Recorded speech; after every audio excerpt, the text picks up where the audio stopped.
Palesa Seabela or Palesa Mazibugo is the founder of Parsley on Thyme, a bespoke private chef, corporate and event solutions company based in Johannesburg. Her business ventures in the cooking and catering sector started inadvertently. She now hosts several pop-up restaurants and much more. Chef Palesa, better known as Chef Pali Pali, joins us now to share some ideas for easy, quick meals you can prepare. Pali, a very good morning to you. Thank you so much for joining us. Welcome to Morning Live. Good morning, and thank you so much for having me. It's an absolute pleasure. Good to have you on the show this morning. Pali, now, have you also been a cook in your family? Yes, I have.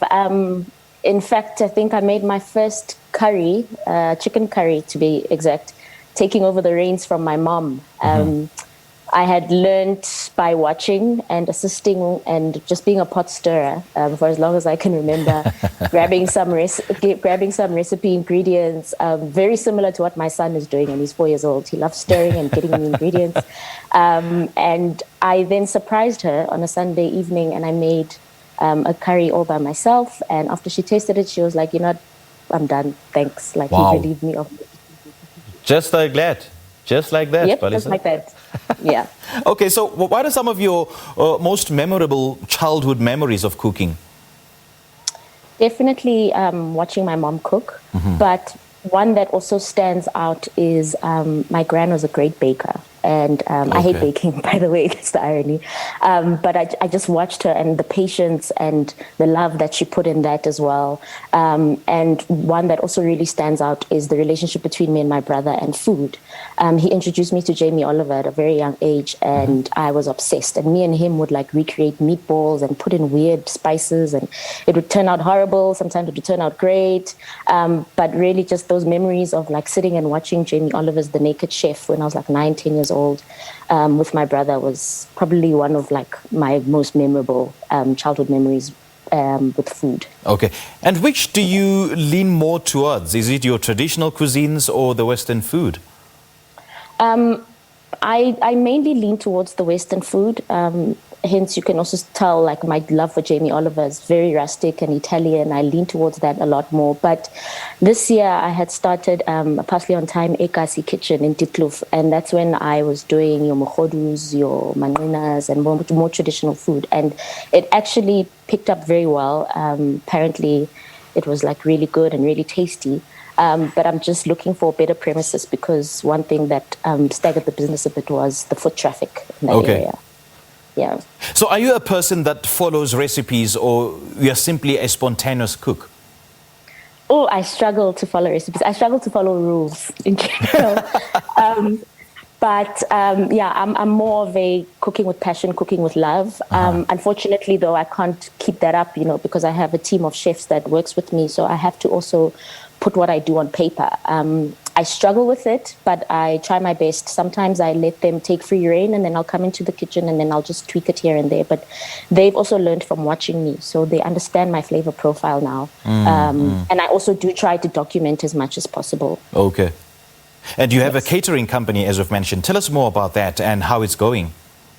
Yes, my baby, Parsley on Thyme. I registered the name in 2012. I hadn't really started trading yet. The name sort of was a God moment. It came to me and I said, no, this is a brilliant name. Let me just get to CIPC and like reserve this name. I actually started trading after I finished culinary school, 2015 July. And my first client off the bat was like a very big client. It was corporate client. And that's when I started I plunged myself into the business. I didn't really want to go work in the industry. And since then, I've done quite a lot. I've done weddings. I've done a wedding for 1,000 people in Ladysmith in my first 6 months of trading. It was crazy. And I've done stuff up to 1,000 people, from 2 people to 1,000 people. I've done the pop-up restaurants, as you've mentioned. In 2016, it was just a series of pop-up restaurants here in Diepkloof. Those did very well. We had some good sponsors backing us as well. We still do corporate, but not as much, after the lockdown and everybody's working from home. So we also just pivoted a bit last year and started doing frozen meals and as well as funeral catering, which, as unfortunate as it is, has really picked up business-wise. And people are just sort of staying clear of like the responsibility to cook and are finding this service very convenient. We also pride ourselves in the food not being different. So whether it's a beef curry for a wedding or beef curry for the funeral, it's the same flavor profile, it's the same taste, it's the same quality, and we take it very professionally and very seriously in terms of the funeral catering.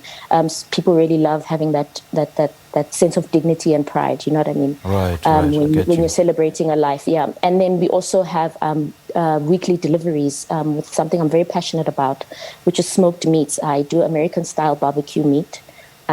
Which is very rare, and also I think very rare that a black female is doing that. I did some courses in the lockdown, learning from the best in America, actually. Aaron Franklin of Aaron Franklin's Barbecue in Texas, did some online courses, and I've just been honing the skill after I had invested in purchasing an American style barbecue smoker. So that's an overview of what we're doing at Parsley on Thyme, basically.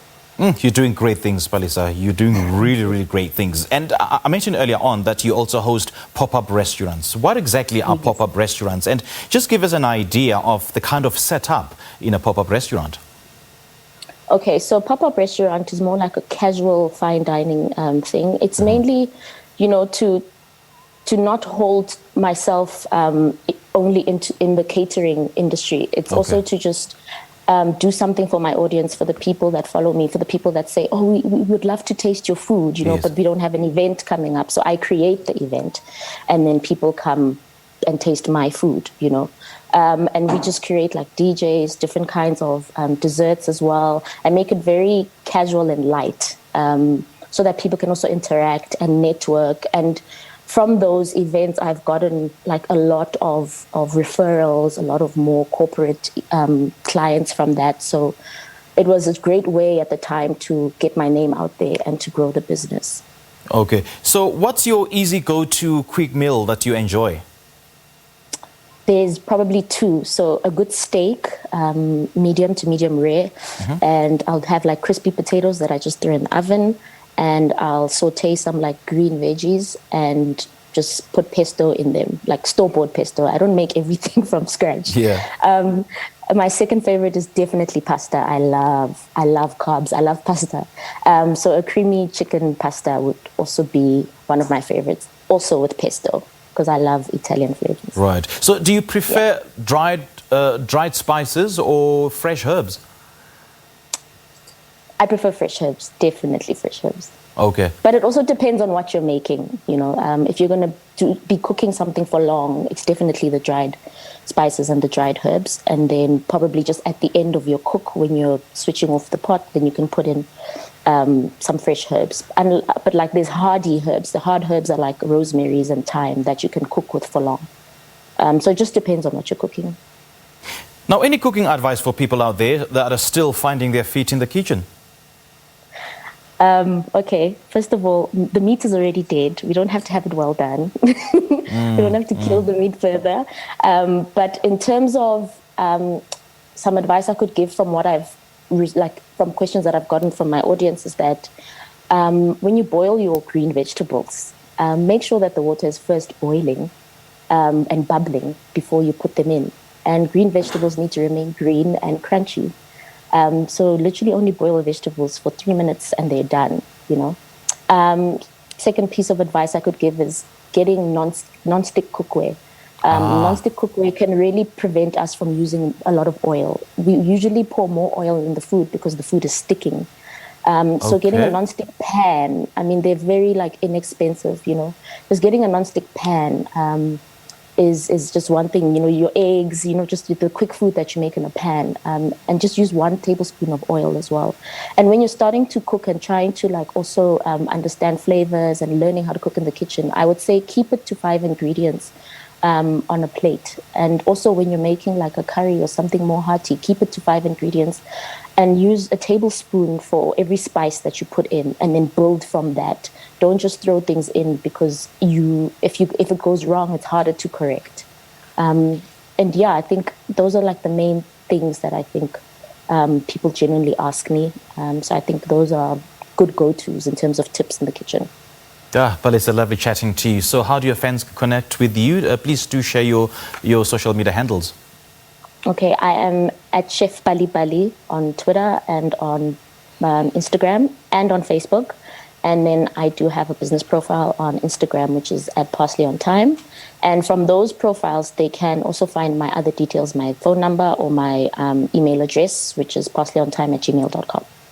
All right, Palesa, lovely chatting to you. All the best. Hey, thank you. All the best. You have a good Sunday. You too. Thank you.